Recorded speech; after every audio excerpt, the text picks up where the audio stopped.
जय हिंद साथियों, मैं आपका दोस्त रमेश धनोरे। दोस्तों, अपना चैनल DRH एजुकेशन पर आपका स्वागत है। दोस्तों, तो चलिए आज संविधान का भाग 4 में जो नीति निर्देशक है उसके बारे में जानेंगे। देखिए, कल हमने अनुच्छेद 40 तक देख लिया था।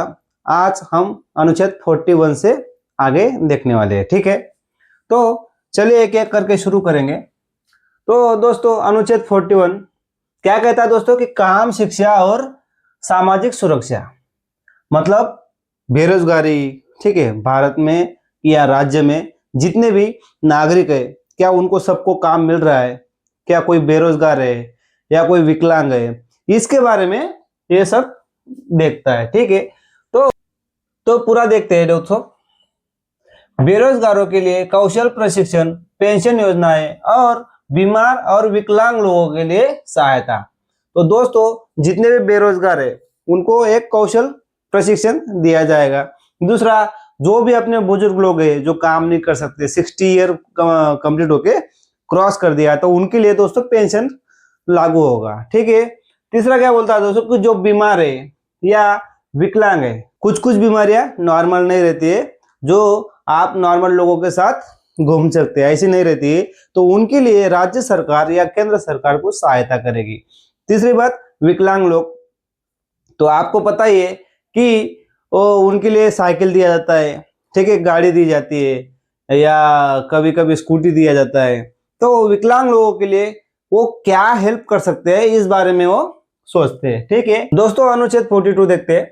मानवीय कार्यदशाएं, कार्यस्थल पर काम करने की स्थिति उचित हो, मतलब हम जहां काम करते हैं वहां पे ठीक ठाक प्लेस हो, ठीक है, जीवन को धोखा हो ऐसी जगह नहीं हो, वहां पर स्वच्छ पानी होना चाहिए, उचित मात्रा में रोशनी होना चाहिए और वहां पे आसपास का जितना भी एरिया है वो सब स्वच्छता होना चाहिए। मातृत्व सहायता, तो दोस्तों जो गर्भवती लेडीज है उनके लिए क्या बताता है, देखो, राज्य गर्भवती महिलाओं को सहायता प्रदान करने के लिए कानून या नीतियां बनाएगा। मतलब जितनी भी गर्भवती महिलाएं हैं उनके लिए राज्य सरकार कानून बनाएगा या कुछ नीतियां बनाएगा उसको सेव करने के लिए। ठीक है ना। तो दोस्तों, जो अनुच्छेद 42 है उसका उद्देश्य क्या था, यह कामगार वर्ग विशेषकर महिलाओं को शोषण से बचाना और उन्हें सुरक्षित वातावरण प्रदान करना। तो जो कामगार वर्ग है, हमने अभी बोला कि नागरिक को, जो कामगार है उसके लिए सुरक्षित जगह होना, उचित मात्रा में रोशनी होना, पानी अच्छा होना, ये सब नागरिकों के लिए तो है, लेकिन खास करके यह अनुच्छेद में महिलाओं के लिए बताया गया है। अनुच्छेद 43 देखेंगे कि ग्रामीण क्षेत्रों में कुटीर या कृषि उद्योग को बढ़ावा देना। तो देखिए दोस्तों, जो पुराने जमाने में कृषि उद्योग जो करते थे वो आमतौर पे मतलब ज्यादा उसमें उगत नहीं आती थी, ठीक है ना, हमको ज्यादा माल नहीं निकलता वहां से। तो आजकल क्या है कि इसके ऊपर बहुत सारे कृषि बाजार, ठीक है, और कृषि प्रशिक्षण केंद्र ओपन किए गए, जिससे कृषि में हमको फायदा हो, ज्यादा लागत हो, ठीक है, हमको ज्यादा रेट मिले, ये सब इस चीज में यहाँ पर इस अनुच्छेद में बताया जाता है।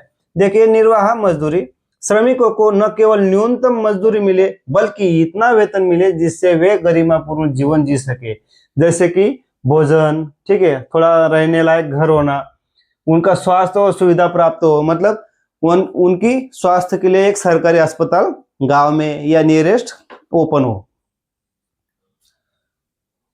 अगला देखेंगे कार्य परिस्थितियां और अवकाश। तो दोस्तों, कार्य करने का जो सुनिश्चित माहौल और आराम, मतलब अवकाश सुनिश्चित करना, मतलब सप्ताह में कितना दिन काम करना है, एक दिन कम से कम अवकाश हो। अगर 8 घंटा या 12 घंटा कोई ड्यूटी कर रहा है तो बीच में आधा 1 घंटा खाने के लिए रेस्ट हो, थोड़ा रेस्ट करने के मतलब 10-15 मिनट और बैठ सके करके। ठीक है, तो कुटीर उद्योग दोस्तों, ग्रामीण क्षेत्रों में छोटे पैमाने पर बढ़ावा देना। कुटीर उद्योग क्या होता है दोस्तों, अभी बताया मैंने आप लोगों को, जो बुजुर्ग लोग थे अभी भी बनाते, झाड़ू बनाना, ठीक है, तीलियों से, जो नारियल का पेड़ होता है उससे झाड़ू बनाना, फिर एक सिंधी का पेड़ होता है दोस्तों जिसे ताड़ का पेड़ भी बोलते हैं, ठीक है, उससे अलग से झाड़ू बनाना, टोकरियां बनाना बांबू से, तो ये सब कुटीर उद्योग के अंदर आता है। तो कुटीर उद्योग को बढ़ावा देना, ठीक है। सामाजिक सांस्कृतिक अवसर, मतलब श्रमिकों को सामाजिक और सांस्कृतिक गतिविधियों में भाग लेने का अवसर देना है, ताकि वो आगे जाके अपना भविष्य उज्जवल कर सके। तो दोस्तों अनुच्छेद 43 ये क्या बोलता है दोस्तों, उद्योगों के प्रबंधन में श्रमिकों की भागीदारी। ये 42वां संविधान संशोधन 1976 में जोड़ा गया था दोस्तों। कौन सा अनुच्छेद 43 ये। तो अनुच्छेद 43 बी ये कब जोड़ा गया दोस्तों, कि सहकारी समितियों के प्रबंधन को बढ़ावा देना, मतलब जो सरकारी प्रबंधन थे, समितियां थी, उनको बढ़ावा देना। तो ये कब जोड़ा गया दोस्तों, कि 97वां संविधान संशोधन 2011 में इसको जोड़ा गया है। तो दोस्तों अभी जानेंगे कि अनुच्छेद 44 क्या बोलता है, कि समान नागरिक संहिता, मतलब यूनिफॉर्म सिविल कोड, ठीक है। तो समान नागरिक संहिता क्या होता है, यह धर्म आधारित या व्यक्तिगत कानूनों को बदलकर सामान्य कानून लागू करने की बात करता है। मतलब कि किसी भी धर्म जात लिंग को ना देखकर सामान्य कानून बनाना है, ठीक है, जो सभी को लागू हो। तो इसका उद्देश्य था दोस्तों कि व्यक्तिगत कानूनों में समानता लाना, लैंगिक न्याय सुनिश्चित करना, सांस्कृतिक विविधता के बीच सामंजस्य स्थापित करना, ये सब उसके अंदर में था। तलाक होना, ठीक है ना, मतलब जो है सिविल कानून जो है यूनिफॉर्म सिविल कानून, जैसे तलाक जैसे हो गया, क्योंकि अलग अलग धर्म में अलग अलग तलाक के नियम है, जैसे मुस्लिम में अलग नियम है, ठीक है, बाकी नॉर्मल और चलता है, ठीक है। तो अनुच्छेद 45 देखेंगे दोस्तों कि छोटे बच्चों के स्वास्थ्य, पोषण और प्रारंभिक शिक्षा की नींव रखना। तो इसमें कुछ संशोधन किया गया दोस्तों। पहले जो मूल संविधान था उसमें क्या दिया गया था वो पहले देख लेंगे। मुझसे यह 10 वर्षों के भीतर या 14 वर्ष तक के बच्चों के लिए अनिवार्य शिक्षा की बात करता था। मतलब जिस टाइम पे संविधान लागू हुआ उस टाइम अगले 10 साल तक 14 वर्ष तक के बच्चों को लिए अनिवार्य शिक्षा की बात करता था। लेकिन दोस्तों क्या हुआ, एक संविधान संशोधन किया गया, 86वां संविधान संशोधन अधिनियम 2002 द्वारा बदला गया और अब 6 वर्ष से कम आयु वाले बच्चों के लिए देखभाल और शिक्षा सुनिश्चित करता है, ठीक है।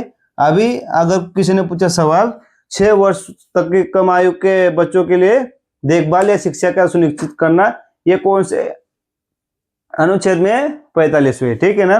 तो इसका संबंध किससे आता है दोस्तों, जो अनुच्छेद 21 ये है उससे संबंधित आता है कि वहां पर क्या बताया गया है, 6 से 14 वर्ष के बच्चों के लिए मौलिक अधिकार का आधार बनता है। तो दोस्तों यहाँ पे 6 वर्ष तक के कम आयु जो बच्चे हैं तो उनके लिए क्या करते थे, जैसे आंगनवाड़ी, ठीक है, कोई बालवाड़ी भी बोलता है, मैं महाराष्ट्र से बिलोंग करता हूँ इसलिए हम तब हमारे तब आंगनवाड़ी बालवाड़ी दोनों बोलते हैं। तो आपके तरफ क्या बोलते हैं नहीं पता, ठीक है ना, प्ले स्कूल भी बोल सकते हैं इंग्लिश में।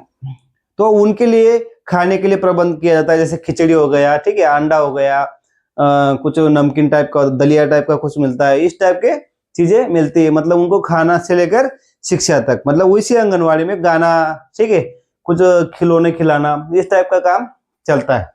अनुच्छेद 46 दोस्तों SC ST और पिछड़ा वर्ग के लिए है, ठीक है। एक एक चीज करके देखते हैं। राज्य को SC ST और अन्य पिछड़ा वर्गों की शिक्षा और आर्थिक हितों की विशेष देखभाल करनी चाहिए।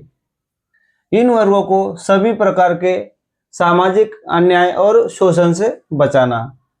तो दोस्तों आप जो हिस्ट्री अगर पढ़ते होंगे तो आप लोगों को पता चला होगा कि उसके अंदर जो भी पिछड़ा वर्ग है, SC या ST है ना, और बाकी पिछड़े वर्ग जितने भी है उन सभी को ऊपर बहुत शोषण किया गया है, ठीक है ना।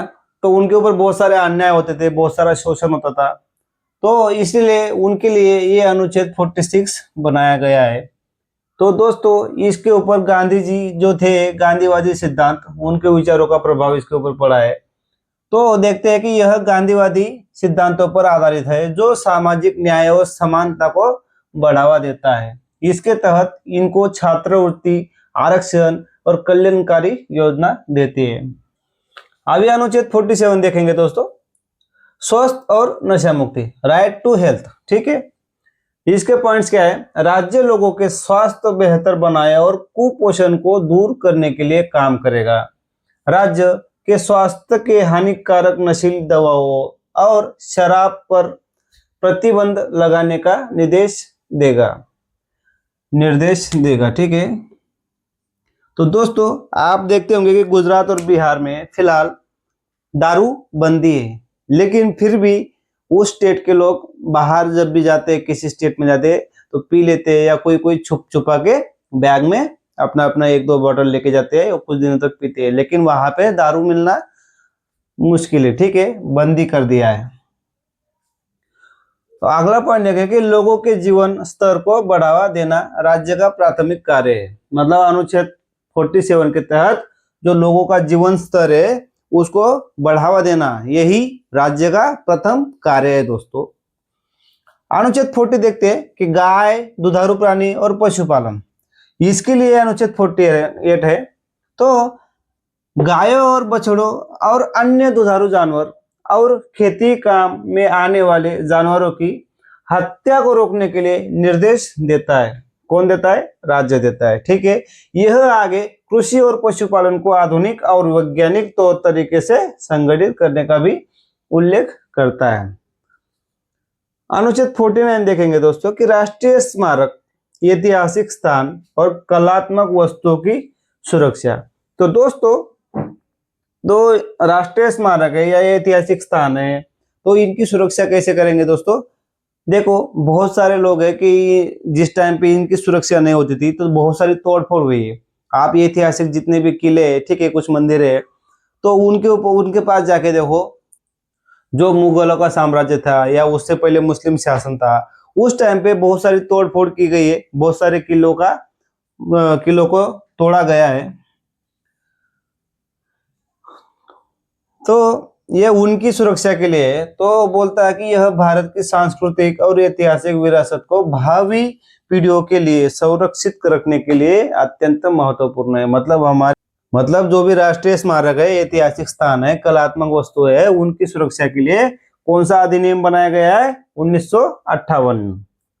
ठीक है, अनुच्छेद 50 देखेंगे कि न्यायपालिका को कार्यपालिका से अलग करना। राज्य की लोक सेवाओं में न्यायपालिका को कार्यपालिका से पृथक करने के लिए राज्य कदम उठाएगा।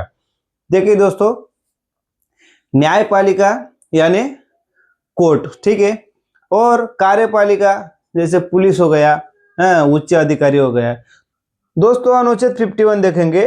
देखिए अंतरराष्ट्रीय संबंध, सुरक्षा और कानून के लिए, ये मतलब जो भी इंटरनेशनल चीजें हैं उनके संबंध में अनुच्छेद 51 है।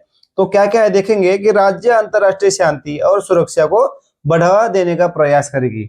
मतलब जो भी अंतरराष्ट्रीय सुरक्षा और शांति है उसको बढ़ावा देने के लिए अपना भारत देश प्रयास करेगा। और दूसरा पॉइंट देखेंगे कि राष्ट्रों के बीच न्यायपूर्ण और सम्मानजनक संबंध बनाए रखने का प्रयास करेगी। इंटरनेशनल मतलब अपने जो नियरेस्ट देश है या जिस भी देश से हमारा पड़ता है थोड़ा सा दोस्ती जैसे, तो उनसे हम दोस्ती बनाएंगे और सम्मानजनक संबंध बनाए रखेंगे।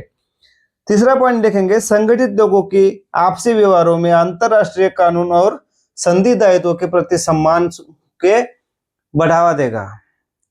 तो जो भी संगठनाएं है जिसके अंदर भारत देश हमारा है, तो उन सभी संगठनाओं के देशों के साथ हम अच्छे से रहेंगे, व्यवहार हमारा अच्छा रहेगा उनके साथ, और कानून जो भी है, कानून का जो भी समान संधि रहेगा।